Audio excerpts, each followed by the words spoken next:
Okay, today we are going to speak about meditation, Kriya Yoga meditation, and your question is about attitude, according with all the instructions from my Guru Yogi Ramech and just traditional approach for the Kriya Yoga. You know, I want to start with the wonderful spiritual instructions by Lahiri Baba, Lahiri Mahasaya, which he gave back in 19th century. And just quite number of times he told to his disciples that the most perfect, the best attitude for the Kriya Yoga meditation is when you don't have any goals, any desires, any expectations, just nothing. And that's kind of strange and cool for some people. And I remember just a few times I retold this kind of message to some of my students, and they, it was a really kind of question, because normal logic is that we have to create set of goals and then work to achieve it.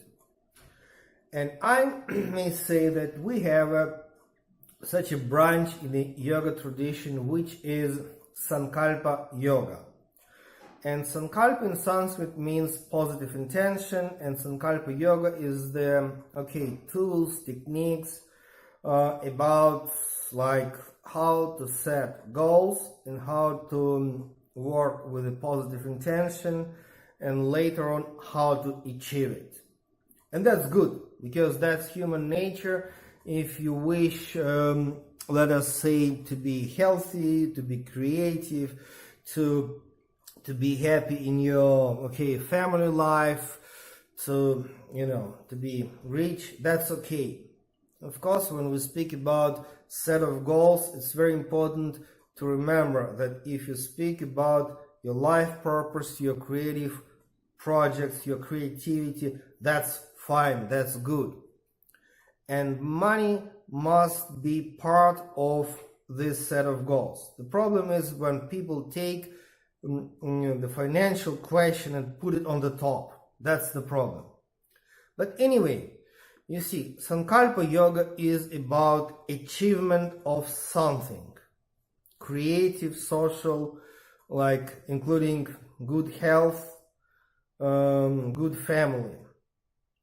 But Kriya Yoga meditation is, slightly beyond that. And of course, what does it mean, Kriya Yoga?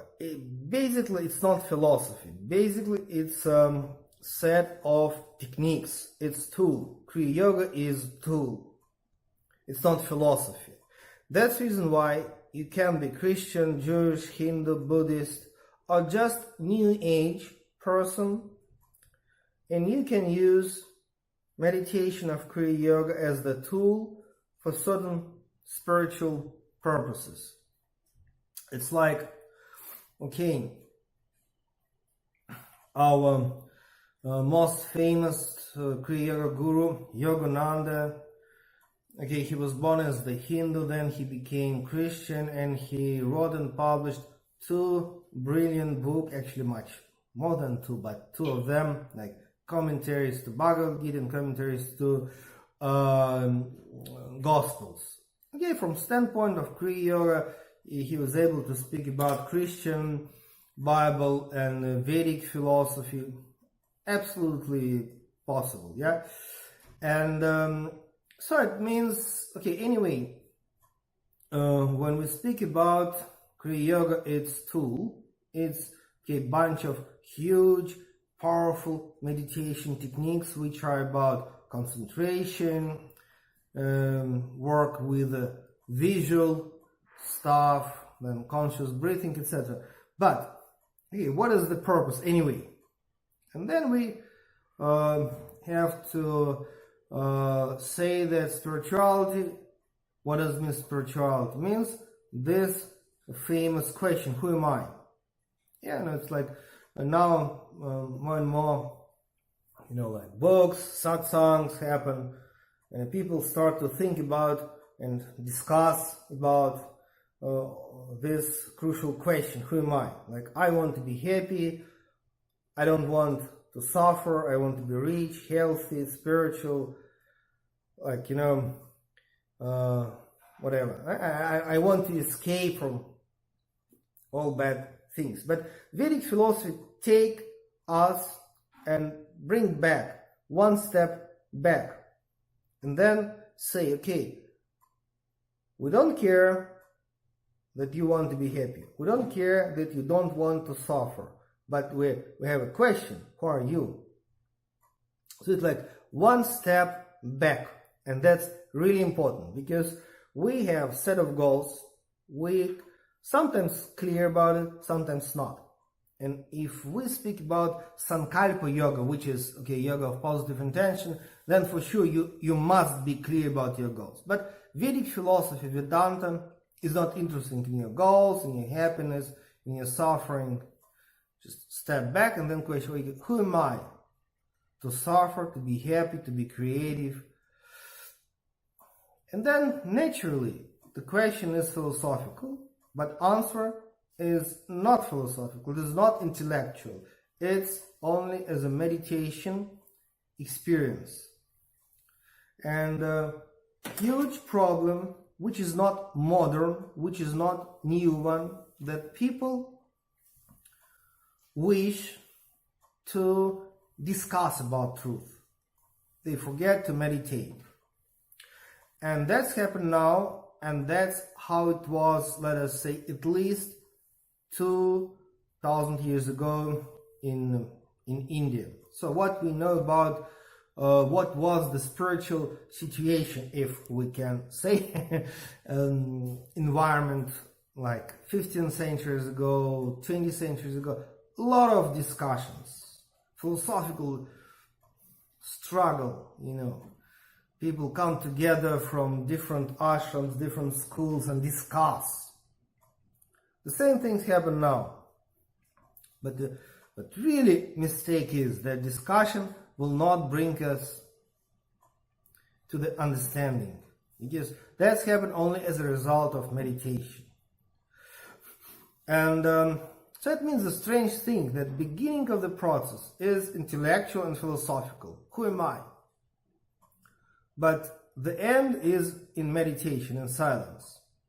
And only those who start to practice meditation, any kind of meditation, they have chance to experience answer, not to get it from books, from lectures, but to experience answer. It's interesting, even sounds strange. Experience answer, not to get it, not to receive it, not to understand it, but to experience answer. And to meditate, to experience that true self, we need two meditation techniques. And Kriya Yoga is of course, if we practice Kriya Yoga, naturally we can say that this is the best one. For me it's the best, but there are many other kinds of meditation, and we have to respect all of them. And also, even inside Kriya Yoga tradition, we have easily 100 kinds of Kriya Yoga. Anyway, we have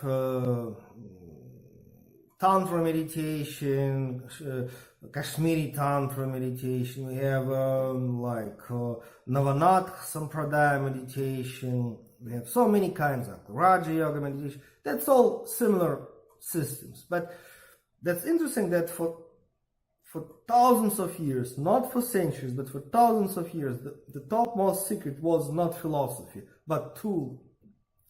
All that, how to meditate. Kichari Mudras, special position of the tongue. We can't believe, but for thousands of years, this special position of the tongue was topmost secret. And it's like all bijamantras, which, bijamantras is also, actually it's a kind of meditation, even we can call it like mantra meditation. No, Bijamantra, topmost secret. So it means secret is not philosophy. Oh, okay, it's interesting that such an ancient texts like Avadhuta Gita and Ashtavakra Samhita, by the way, okay, now it's available everywhere. But even in 20th century it was kind of hidden, and before that just secret. But techniques, tools, that's the top secret of spirituality.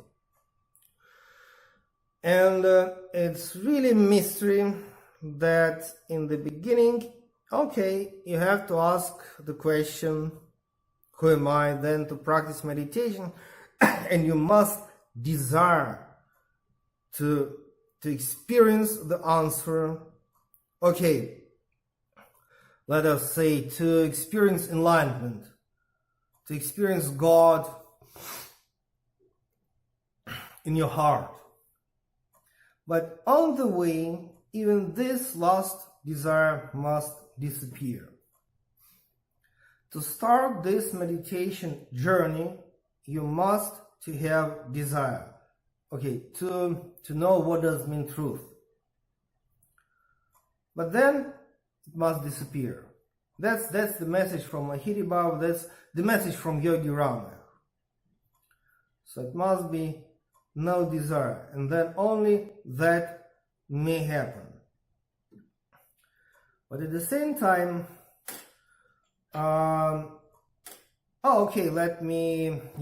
it's a big mythological story about Lalita Devi, goddess Lalita. I'm not going to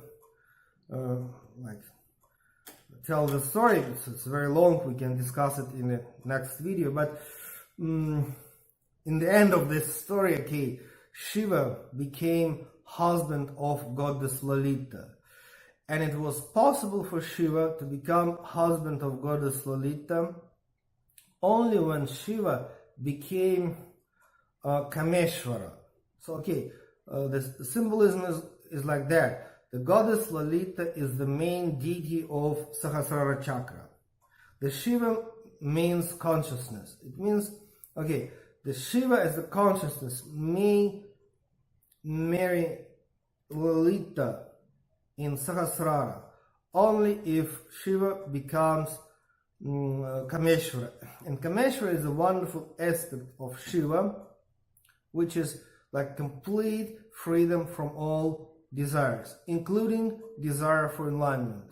So it means our consciousness may really experience top chakra only if we don't have any desires. And it's difficult to understand in the very beginning. And some people who are serious practitioners of meditation, and when I say serious practitioners, I even don't know the meaning of the words which I'm saying.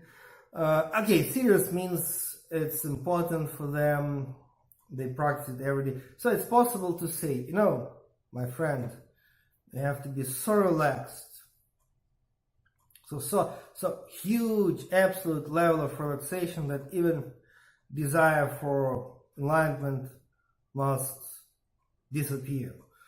But for the public, it's sometimes strange because our social life teach us set of goals, work hard and achieve.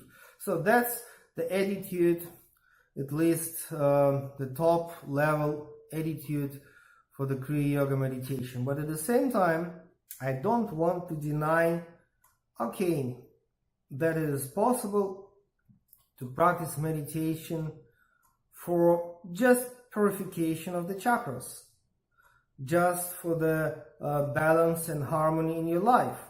Why not, actually?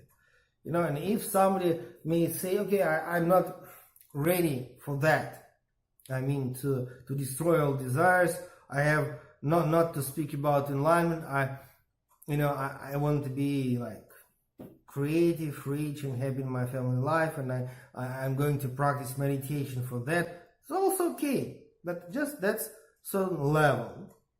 and it's also okay. I don't think that it's right to deny it, because Kriya Yoga meditation is suitable for any level of consciousness, any level of